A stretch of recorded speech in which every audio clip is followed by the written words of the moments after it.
आपण मानकर समस्त घरे प्रतिदिन भाव रुटी निहाती होउथिबो से तुण सकाळ जळखिया पई हो किंबा रात्र डिनर पई हो आउ रुटी संग को संतुला डालमा नले भजा एमिते केते कोन तो होउथिबो हेले मो मतरे ए सब राती खाइबा जकेते ठीक अछि किंतु जदि सकाळर जळखिया पई अटा दळी सारी चंदी ताहाले गोटे सहज उपायटा बतौछि शेष पर्यंत वीडियो को देखि नियंतु आउ जदि काहा घरे छोट पिला माने स्कूल जाउथिबे ने तो सेमान को टिफिन पई तो ये बेस्ट रहइबो एइते खाली पिलांक कथा नुए पिलाठु नै वयस्क लोक पर्यंत समस्त को तो निश्चिंत पसंद आसीबो ताहाले आउ जमा भी बेसी देरी करबानी वीडियो आरंभ करबा पूर्व जिनिस सिंपल रेसिपी जुका अनेक अनेक स्वागत करूची मु सेति पई प्रथमे गोटे मिक्सिंग बाउल रे हमें गोटे कप पाखा पाखी आटा दे देबा आपण माने आपनक घरर परिवार अनुसार आटार परिमाण कम बेसी करि परिबे सेति रे हमें स्वाद अनुसार लूण गोटे चम्मच धळा राशि गोटे चम्मच रिफाइन तेल आ किछि धनिया पत्र देई राशि एटी पूरा पूरा ऑप्शनल अछि जदि घरे राशि अछि ताले दियंतु यार टेस्ट बहुत बढ़िया आसी थाए आ आवश्यक अनुसार अल्प अल्प पानी दे भले से चकटी एमती डोट भाबरे बनै नबा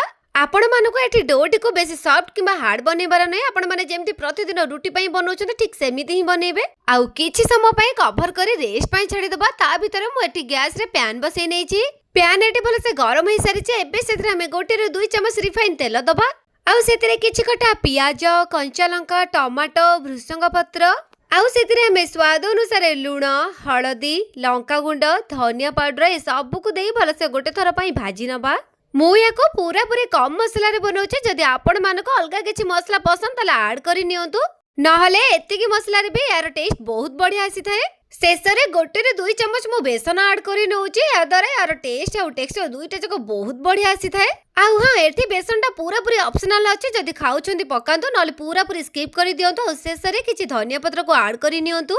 आउ सब को गोटे रे 2 मिनिट भाजला परे हमर एठी स्टफिंग रेडी हे सारी छी आउ ता भितरे हमर डोटी रेस्ट ओवर मध्ये किछि समय हेई सरलानी एबे सब को गोटे थर पई चकटी सेतिर पूरी आकार बॉल्स बनै नबा आउ बॉल्स गुडी को मु एठी पूरी आकार रे बेली नै छी एबे गोटे पूरी को हमें उठेबा आउ बनै रखितबा से स्टफिंग रो गोटे रे 2 चम्मच पूरी रे देई हमें मझी रे गोटे थर पई एमिति फोल्ड करी गोटे हल्का हाथ रे प्रेस करी नबा जहा तुरा कि भले से सेट हे कि रहबा आउ टिके डिजाइन पई मु ऊपर किछटा कट लगै नउ छी ठीक सेही भाबरे पछपटो भी सेम भाबरे ही कट लगै नेबे आउ बाकी सब को भी मु सेम भाबरे ही बने नै जे चलंतु एबे सब को फ्राई करी नबा जदि आपण माने ए पर्यंत मो वीडियो को देखुचंते चल गोटे लाइक एंड सब्सक्राइब करबा को जमा भी भूलिबेनी ऑल बटन को प्रेस करि दियंतु जहा फଳରେ कि मु जहा भी सब न्यू वीडियो अपलोड करबी से सब आपण मन पकरा अति सहज रे ही पहुंची परिबो याको मु एठी पूरा पूरी कम तेल रे फ्राई करूची देखंतु हमर गोटे साइड रो भल्ला भाबरे हेई गलानी हम एबे आरो साइड को मध्ये लेउटेई नबा आपण मानकर गोटे थरे जेति की जगह होची सेति की ही फ्राई करंतु